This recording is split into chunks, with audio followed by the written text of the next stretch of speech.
여러분 안녕하십니까? 서울 아산병원 신경중재팀 영상의학과 이덕희 교수입니다. 오늘 이현애 교수 한 번 더 모셨거든요. 전에 건강보험이 왜 문제인지, 우리 건강보험이 무슨 문제가 있는지 한번 좋은 말씀 많이 해주셨는데, 오늘 또 한 번 더 모셨는데요. 그 이유는 우리 건강보험 수가 체계가 좀 문제가 많다는 그런 인식이 있어서 여러분들하고 같이 어떤 부분이 문제고 어떤 게 바람직한 건지 하는 그런 얘기를 좀 나눠볼까 해서 모셨거든요. 이현애 선생님 잘 지내셨죠? 네, 안녕하십니까. 예. 다시 뵙게 돼서 반갑습니다.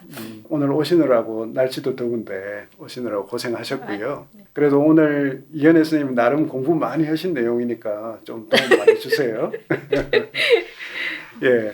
그래서 제가 연락을 드린 이유가 이번에 그 의협이 건강보험 그 공단하고 이렇게 수가 협상을 하는 거 봤거든요. 그 요번에 KMA TV에서 중계를 하더라고요. 회의 장면을, 협상 장면을. 아, 근데 너무 뭐 긴장된 그런 분위기도 그렇고, 근데 서로 이렇게 벽에다가 얘기하는 그런 느낌이더라고요. 그 보니까. 근데 그렇게 어렵게 협상을 했는데 결과가 작년 그 소비자 물가 수준에도 못 미치는 그런 아주 형편없는 수가 인상분을 결정을 받아가지고 뭐 협상이라고 할 걸 했나 하는 그런 생각이 들더라고요. 근데 이번에 그 의협 협상단 그분들이 뭐 잘못한 것 같지는 않아요. 이게 이제 국민 건강보험이라는 게 결국 국민들이 내는 보험료를 가지고 이제 운영이 돼야 되는 거니까 그 재정 관리하는 입장에서는 뭐 아무튼 뭐 지출을 적게 해야 되니까 좋은 거겠죠. 근데 제가 볼 때 우리 지금 지역 의료 뭐 파탄 나고 뭐 필수 의료 완전히 지금 뭐 없는 거나 마찬가지 지금 상황이 됐는데 그거에 가장 큰 원인이 된 게 이 저수가 시스템 때문에 그런 거 아닌가 하는 생각이 들더라고요. 정말 이게 어떻게 해가지고 이렇게 형편없는 그런 지금 현재의 수가가 결정이 돼가지고 지금까지 이렇게 오고 원가라도 좀 맞춰달라는 그게 안 되고 있는 그 현실이 지금 상황이 어떻고 왜 이렇게 됐는지요. 아시는 네. 대로 좀 말씀 좀 해주세요. 네. 이거 어떻게 생각하냐고 이제 네. 저한테 물어보셨잖아요. 네. 이제 1.96% 네. 인상됐는데 네. 이게 이제 기사에 의하면은 이게 음. 수가가 이렇게 올라갔으니까 네. 건강보험료가 올라갈 거다. 약간 이렇게 환자들한테 국민들한테 좀 네. 부담스럽게 하는. 근데 여기에 보면 일단 이 개념 자체가 네. 좀 잘못되어 있어요. 이 이제 기사에 보면 음.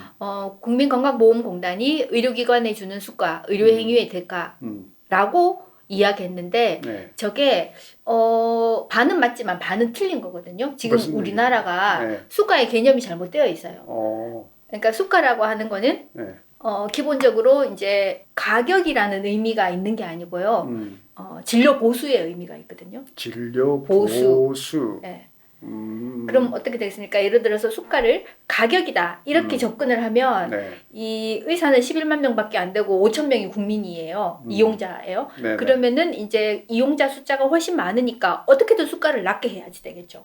그렇죠. 그러면은 국민 입장에서는. 왜냐면 국민은 5천만 명, 네. 의사는 11만 명. 네. 그러니까는 이용자가 훨씬 숫자가 많으니까 수가를 가격이다 이렇게 접근을 하게 되면 무조건 후려쳐야 돼요.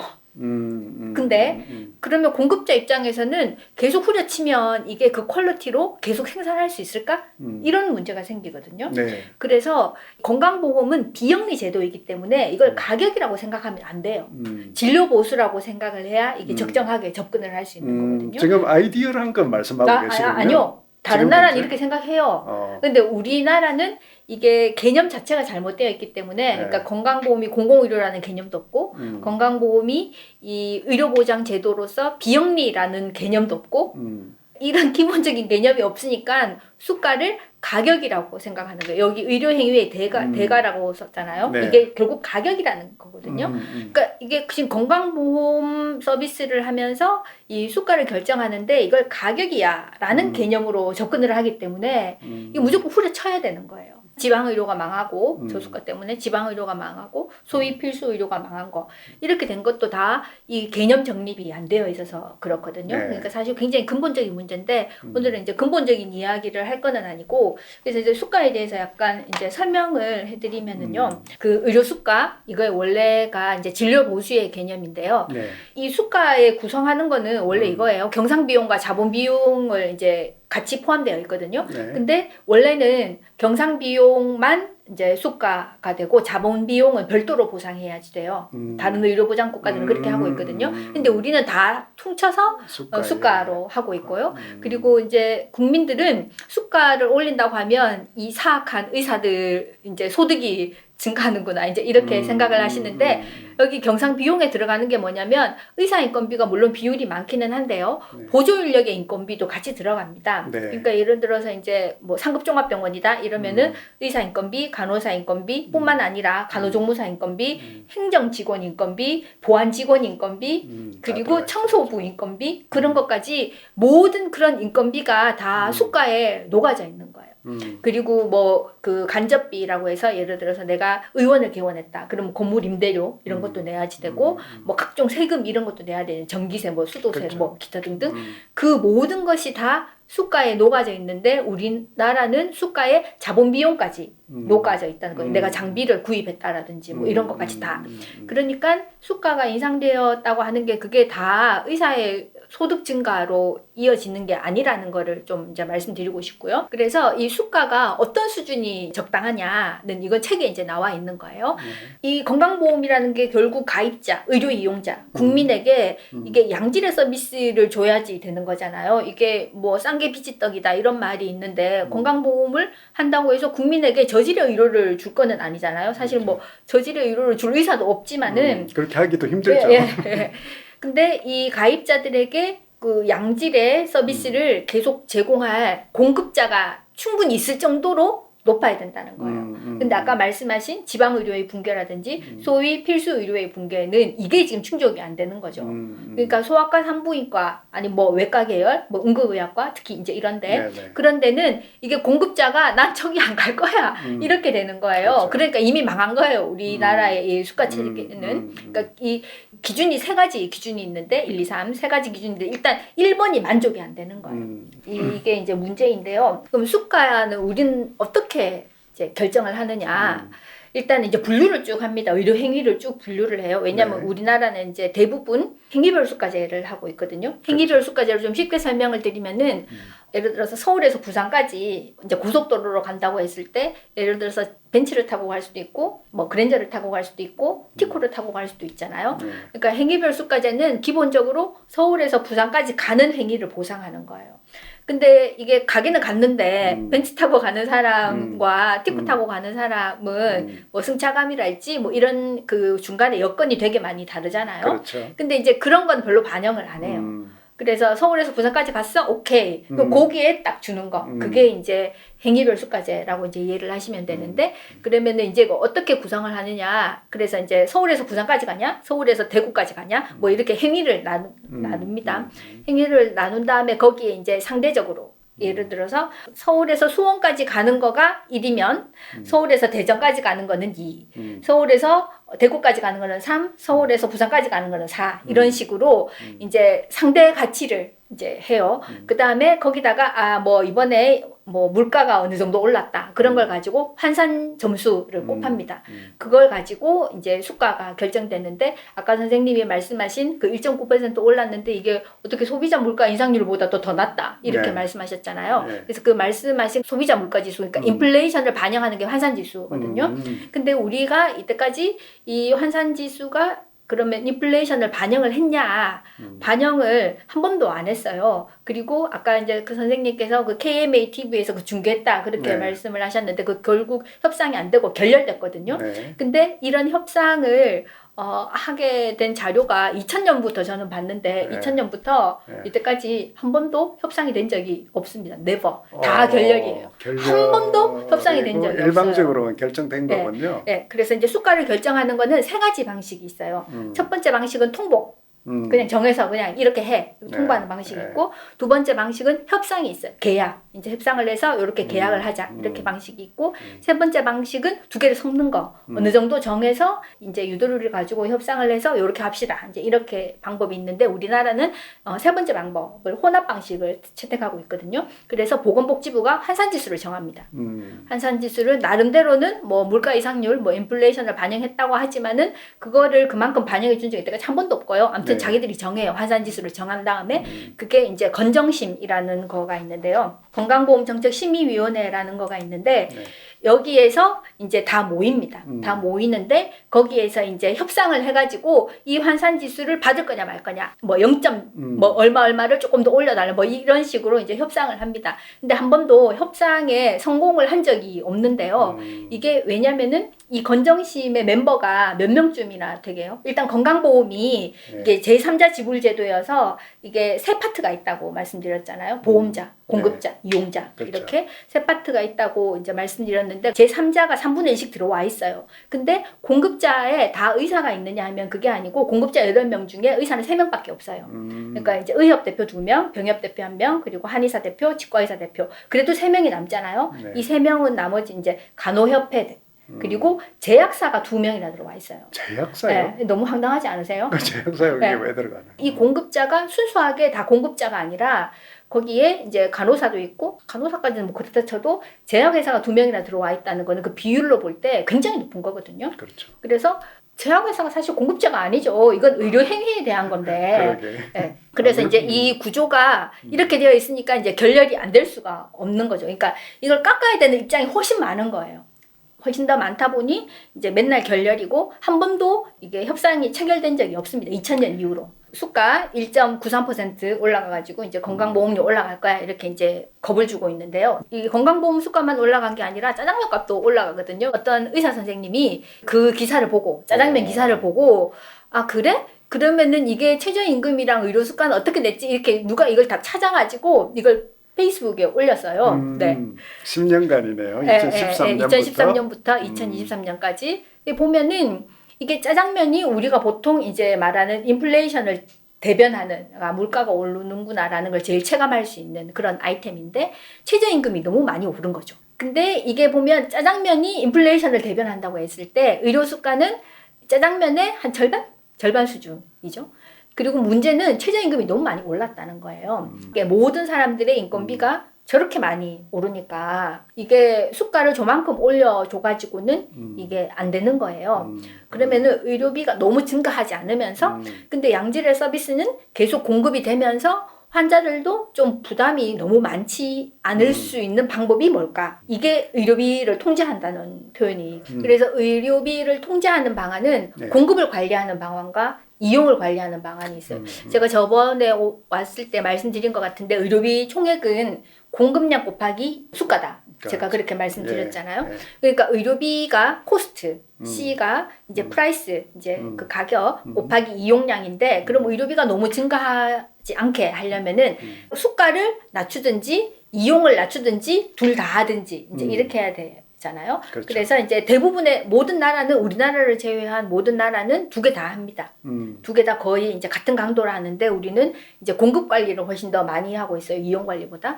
그리고 이제 그 공급 관리를 하는 이런 방법들이 있는데, 왜 그럼 공급을 제한해야 되냐? 건강보험은 자유시장이 아니기 때문에 공급자 유인 수요라는 게 있어요. 그리고 이제 의학의 그 알고 있는 지식의 정도가 의사와 그 환자들이 다르잖아요. 아무리 환자들이 구글 서치를 해도 그게 그 통합적이지가 않기 때문에, 인테그레이션된 인포메이션이 아니기 때문에 이게 지식의 그 격차가 생깁니다. 그렇기 때문에 공급자가 이게 뭐 하는 게 좋겠다라고 했을 때, 이게 정말 꼭 필요한 건지, 100% 필요한 건지, 100% 지금 당장 필요한 건지, 막 50% 정도 필요한데 지금 당장은 아니고 언젠가면 이제 하면 좋은 거인지, 아니면은 뭐 거의 별로 필요 없는데 뭐 해서 나쁠 거는 없는 뭐 약간 이런 세 가지가 있다고 했을 때요. 건강보험이 추구하는 거는 꼭 필요하고 right now 이거를 해주는 거예요. 그게 기본권 의료거든요. 그렇죠. 근데 이제 만약 의사가 하면 좋고 뭐 안 해도 손해 볼 거는 없어요라든지 이제 이런 걸 권유하게 될 때 그걸 환자가 그거 안 해도 될 것 같아요. 그렇게 하기 힘들죠. 그 지금 안 하고 뭐 1년 후에 할래요. 이렇게 말을 할 수가 없거든요. 그래서 그런 거를 공급자 유인 수요라고 해요. 그리고 이제 이거 비슷한 말인데 로머의 법칙이라는 게 이제 이 보험에 건강보험에 있는데요. 의료보험에 있는데 쉽게 말하면 병상수를 쭉 만들면은 다 채워진다는 거예요. 그러니까 이거를 의사가 마음을 먹으면은 다 채울 수 있다는 거예요. 그래서 공급을 제한을 해야지 되는 거예요. 그러니까 뭐 병상수 총량을 제한하고 의사수 총량을 제한하고 그래서 이제 공급자가 일단 공급자 총량이 제한되면은 이 사람들이 아무리 뭐 많이 이 환자를 본들 총액이 늘어나는 게 한정이 되겠죠. 그리고 이 공급자 유인 수요가 발생하지 않게 그래 너는 이제 추가 이유는 못 보지만 그래도 먹고 살게는 해줄게. 원가는 보장해줄게. 뭐 이제 이런 정도로 협상을 하는 거죠. 그러니까 너가 큰 돈은 못 벌어. 근데 먹고 살게는 해줄게. 이게 건강보험이 공급자를 대하는 자세예요. 근데 아마 이런 거를 아시면 이게 우리나라의 의사 선생님들은 그리고 미래의 의대생들은 아니 건강보험 이런 거였어? 이제 이렇게 생각을 하실 수도 있는데 아무튼 그렇습니다. 건강보험의 원래 취지는. 그래서 이 수입 통제를 하고 있는데 이걸 제대로 못 하고 있는 거예요. 그 보건복지부가 이제 이런 문제가 있고요. 그다음에 이제 지출 통제는 선생님이 말씀하신 것처럼 수가를 이제 통제하는 방법 그리고 이용을 통제하는 방법이 있는데 우리는 이제 저렇게 많이 있는 것 중에서 건강보험 수가 규제 저것만 해온 거예요. 저게 이제 메인 툴이었어요. 주요 무기. 주요 무기였는데 그 제가 지난번에 와서 말씀드렸는데 우리가 그 비급여 진료를 허용했다 그랬잖아요. 우리나라가. 그렇죠. 그러니까 아무리 건강보험 수가로 통제해도 비급여 진료를 허용을 했기 때문에 제대로 의료비 총액이 통제가 안 되고 계속 늘어나는 거예요. 그렇죠. 그리고 이용자에게 이제 통제하는 거가 본인 부담금인데 본인 부담금이 전혀 부담이 없어지게 된 거는 실손보험 때문이에요. 우리나라의 실손보험 가입률이 60%가 넘거든요. 거의 뭐 70% 이렇게 육박된다는데 그렇죠. 그럼 저기 보세요. 지금 의료비 통제 방안이 수입 통제와 지출 통제가 있는데 지금 우리는 수입 통제를 제대로 못하고 있어요. 그다음 지출 통제가 있는데 가격 통제와 이용 통제가 있는데 가격만 계속 통제를 했어요. 그러니까 이제 저수가죠. 근데 이쪽으로는 통제를 했는데 이쪽으로는 비급여를 다 열어놨어. 그러니까 이 제대로 통제가 안 되죠. 그리고 이용 통제를 하는 것 중에 본인 부담금이 있었는데 본인 부담금은 실손보험을 또 허용하는 바람에 이제 물 건너갔죠. 근데 우리는 공급 제한 전혀 안 하고요. 지불 단위 통합 이제 포괄수까지 이런 게 전체 지불의 10%도 안 됩니다. 그러니까 이제 공급 제한이나 지불 단위 통합 이런 거 별로 안 하는 거예요. 그러면은 제대로 안 하는 거죠. 그러니까 의료비가 올라갈 수밖에 없어요. 근데 이제 여기에서 보건복지부가 결정적으로 잘못하는 게 뭐냐면 저 밑에 제가 이제 굵은색으로 이용관리와 건강향상 이게 이용자 몫인데 이걸 안 했다고. 저게 포퓰리즘이에요. 그러니까 이용자가 해야 되는 역할이 이용 관리인데 이거를 전혀 제도적으로 이제 없애버린 거죠. 환자 전달 체계라든지 뭐 진료권 이런 걸 다 없앴고 그렇죠. 그리고 이제 이 건강 수준. 그러니까 사람들이 왜 진료를 받나요? 내가 건강하기를 위해서 건강하려고 받는 건데 이 국가의 국민의 건강 수준을 이제 결정하는 것 중에 우리나라 국민들은 의료기관이 많으면 그러니까 내 집 앞에 뭐 아산병원이 있으면 모든 지역마다 각각 집 앞에 아산병원 같은 병원이 있어야 되고 내가 언제든지 교수를 만날 수 있어야 되고 의사 수가 충분해야 되고 뭐 이렇게 생각을 하는데 그런 의료 제도가 건강 수준에 미치는 비율은 10% 정도밖에 안 됩니다. 그럼 뭐냐 나머지는 그 개인의 건강 습관이 50 내지 60%예요. 그 사람이 평소에 어떤 건강한 생활 습관을 하냐 그게 그렇죠. 50, 60%이고